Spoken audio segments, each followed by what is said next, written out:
चौधरी संपत सिंह जी ने लिया Indian national Lokdal party के लिए,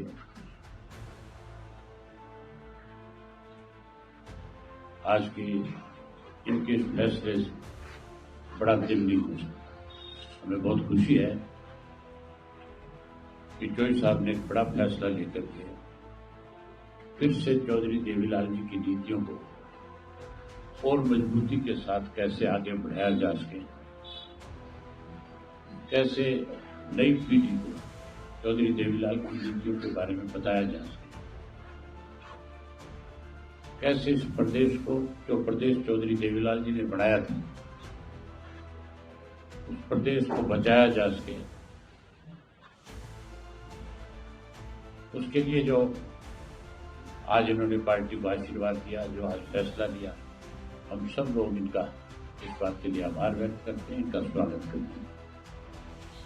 और उसके साथ साथ हम सब साथियों ने बैठ करके विचार करके फैसला लिया कि हमारी पार्टी में चौधरी देवीलाल जी के और चौटाला साहब के बाद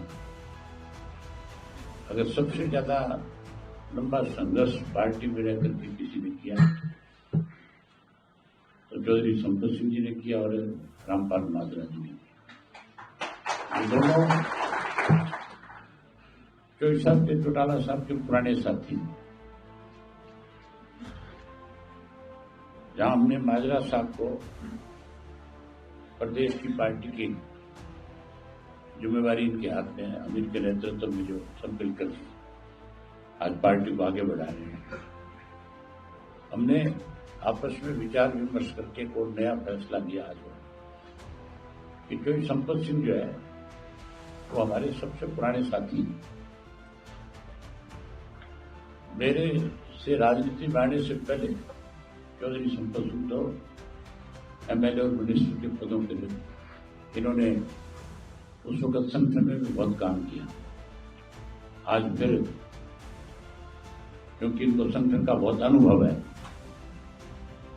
बहुत सारी चीजें हम इनसे सीख सकते हैं, कैसे पार्टी को किस प्लेटफॉर्म पे किस तरह से आगे बढ़ाया जा सकता है,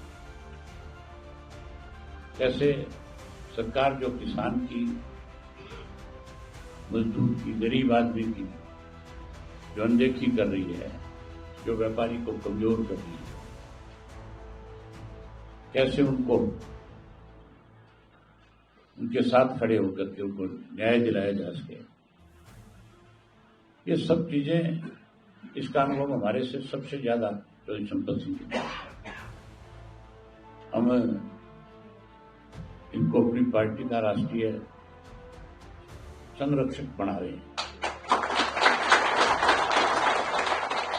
जहां इनको संरक्षक की जिम्मेवारी दे रहे हैं,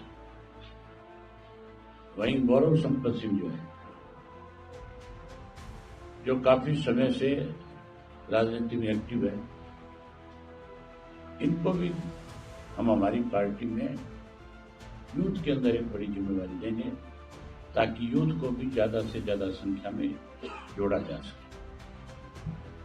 मैं एक बार फिर आप सबका भी धन्यवाद व्यक्त करता हूं कि आपने आज समय निकाला और संपत सिंह जी का और गौरव संपत सिंह का भी बहुत बहुत स्वागत करता हूं, अभिनंदन करता हूं, इनका धन्यवाद भी करता हूं। आपके लिए भोजन की व्यवस्था की है, भोजन तैयार है, सब साथी भोजन करके जाएंगे। बाकी सारी बातें चौधरी संपत सिंह ने आपको बता दी। एक बात आपको मैं कहना चाहता हूं, चाहे रामपाल माजरा जी का मामला है, चाहे चौधरी संपत सिंह जी का मामला, ये पार्टी के प्रति बहुत समर्पित थे दोनों के दोनों। इन्होंने कभी कोई कोर कसर नहीं छोड़ी। हम तो बच्चे थे इनके सामने। और चौधरी संपत सिंह को भी राजनीतिक तौर पे पार्टी से अलग करने में सबसे बड़ी भूमिका जो है किसी और की नहीं, अजय सिंह की रही है। ये बात तो ये स्वयं आपको ज्यादा अच्छे ढंग से बता सकते हैं। और रामपाल माजरा जी को भी अगर किसी ने मजबूर किया तो उस शख्स का नाम भी अजय सिंह है। वो तो बहुत पहले से इस पार्टी को कमजोर करने में लगे हुए थे, लेकिन जो हमें कमजोर करना चाहते थे, सर्वनाशीय पे है। और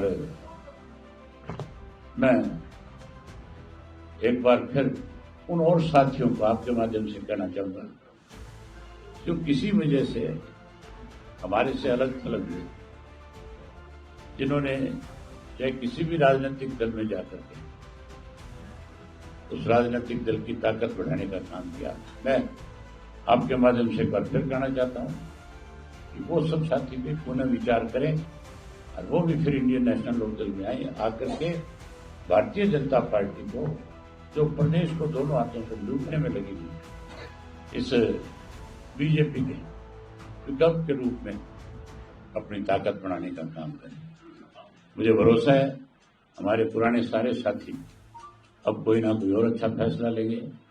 तो संपत सिंह जी के आज पार्टी को फिर से एक नया प्लेटफॉर्म देने के लिए जो फैसला इन्होंने लिया है, बहुत सारे साथी आने वाले समय में और भी ऐसे साथी हैं जो पुराने हमारे पार्टी के साथ रहे हैं, जो किसी वजह से या घर बैठ के या किसी और पार्टी में चले गए, वो भी पुनर्विचार करेंगे। जल्दी और बहुत सारे साथियों को हम आपके सामने लेके आएंगे।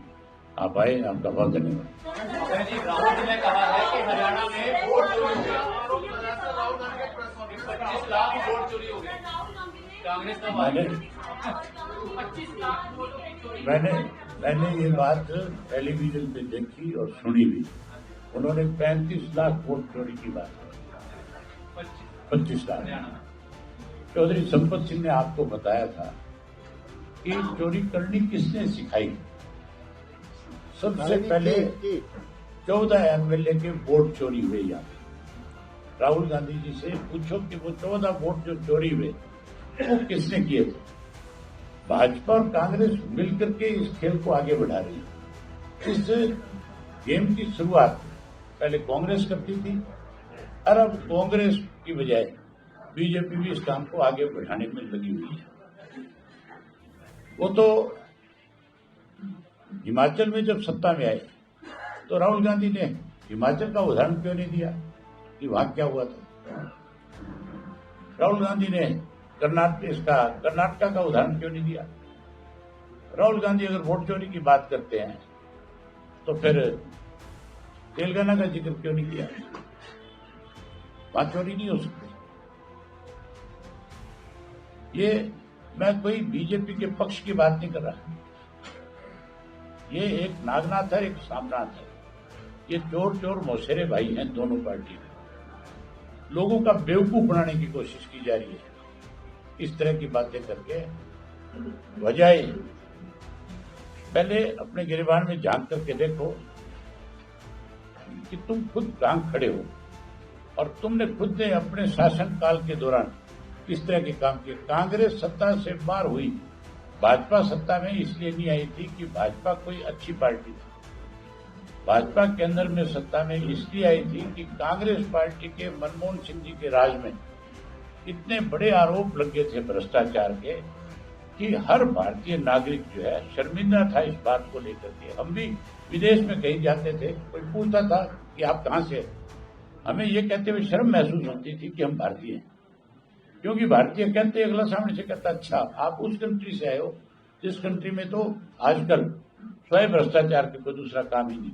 कितने बड़े बड़े इलिगेशन लगे थे, कितने बड़े बड़े स्कैम हुए थे, इसलिए कांग्रेस सत्ता से बाहर हुई थी।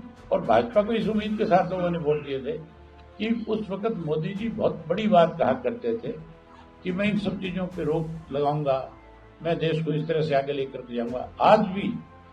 आज भी बीजेपी अगर सत्ता में है तो उसकी देन कांग्रेस पार्टी है, कोई और नहीं है। अगर इसको नीतीश कुमार को एनडीए का पार्टनर बनाते हैं, अगर कांग्रेस के लोग उस वक्त हमारे से बात करते जिन्होंने इसकी शुरुआत करी थी बनाने की, अगर उस वक्त के अंदर आपके बीजू पटनायक के बेटे नवीन